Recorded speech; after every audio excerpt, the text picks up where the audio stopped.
ये नहीं। योग का मतलब है हमारे शरीर के अंदर आत्मा को भी एक तृप्ति मिलनी चाहिए कि आज हमने योग किया। अनुलोम विलोम और कपालभाति जैसे योग जो प्राणायाम है बाकी योगों से सबसे ज्यादा महत्वपूर्ण कहा जाता है। 5 प्राणायाम जो है सभी महत्वपूर्ण है पर इनका विशेष महत्व है। आप सभी को जो अगर अंदर से आप सभी ठीक रहिएगा तो बाहर से आप सभी अपने आप ही ठीक रहिएगा। इसीलिए हम वर्षों से एक संदेश सुनाते और दोहराते आ रहे हैं, करे योग रहे निरोग। आज मैं उस महान संकल्प का भी उल्लेख करना चाहता हूँ जिसे पूज्य स्वामी रामदेव जी ने अपने जीवन का लक्ष्य बनाया। उनका सपना केवल योग सिखाना नहीं था बल्कि एक ऐसे भारत का निर्माण करना था जो शारीरिक रूप से स्वस्थ, मानसिक रूप से सशक्त, सांस्कृतिक रूप से जागृत और आत्मनिर्भर हो। इसी प्रकार पूज्य डॉक्टर आचार्य साध्वी देवप्रिया जी निरंतर भारतीय संस्कृति, नैतिक मूल्यों, आध्यात्मिक चेतना और राष्ट्रभक्ति का संदेश समाज तक पहुंचा रही है। उनका संदेश है कि योग केवल शरीर की शक्ति नहीं बढ़ाता बल्कि मनुष्य के भीतर सदाचार, अनुशासन और आत्मविश्वास का भी निर्माण करता है। अंत में अपनी वाणी को इन प्रेरक पंक्तियों के साथ विराम देता हूँ। योग है जीवन का आधार, योग से होता सबका उद्धार। करे योग रहे निरोग, स्वस्थ तन हो स्वस्थ मन हो, हरि घर में योग का वंदन हो। अंतर्राष्ट्रीय योग दिवस 2026 की हार्दिक शुभकामनाएं। ओम।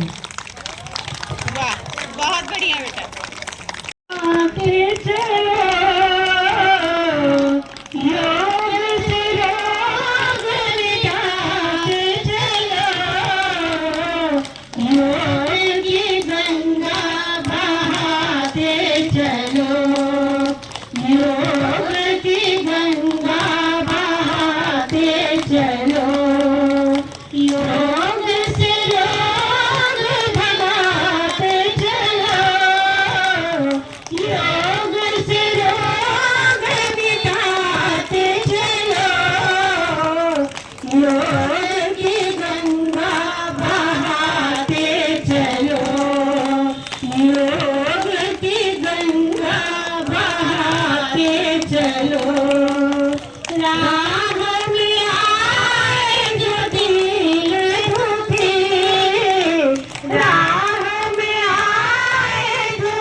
योग से ध्यान की शक्ति बढ़ेगी, योग से मन की भी ज्योति जगेगी, योग से मन की भी ज्योति जगेगी, योग से विश्व में शांति रहेगी, योग से विश्व में शांति रहेगी, योग से।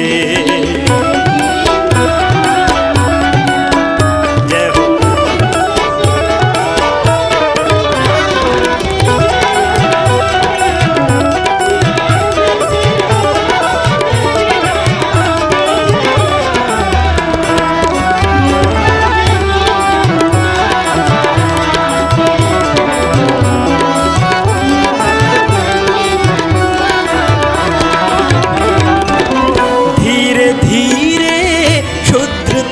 हट जाएगी,